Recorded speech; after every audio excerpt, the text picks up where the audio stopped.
Hello, I'm RPG Maniac with the Golden Crosshairs 2012 host picks, and this time I'll be talking about my favorite new weapon of 2012. This one I'm giving to Gravity Rush for the Vita for the gravity shifting ability. While it's not a weapon in a traditional sense, it functions very much like one because it allows Kat to use her kicking and I guess her martial arts abilities in a more acrobatic manner by allowing her to shift gravity in different directions and allowing her to soar through the sky and attack enemies using special moves. And it also gives her like a limited form of telekinesis where she can lift up larger objects and hurl them at enemies, which is actually a way to defeat certain enemies because not all of them can be approached in the same manner.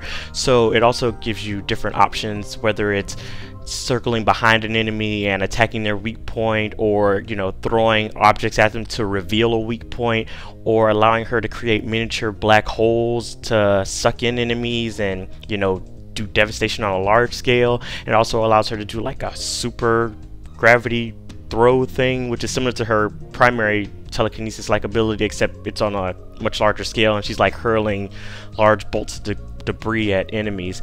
So I just think it was a pretty cool mechanic because instead of giving the character like a super new sword or a weird new gun or whatever, it's basically her manipulating to some degree a basic force of nature. So it allows her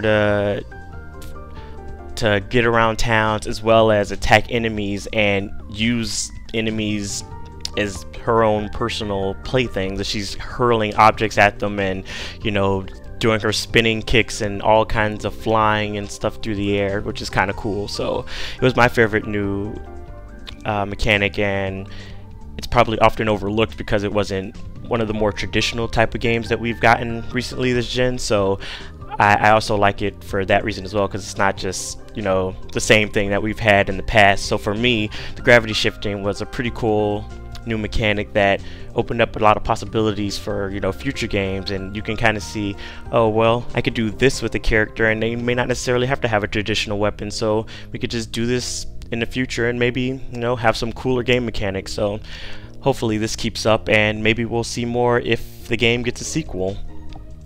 And that's pretty much my pick for best new weapon of 2012. I'm RPG Maniac 05, and stay tuned for the rest of the Golden Crosshairs 2012 host picks.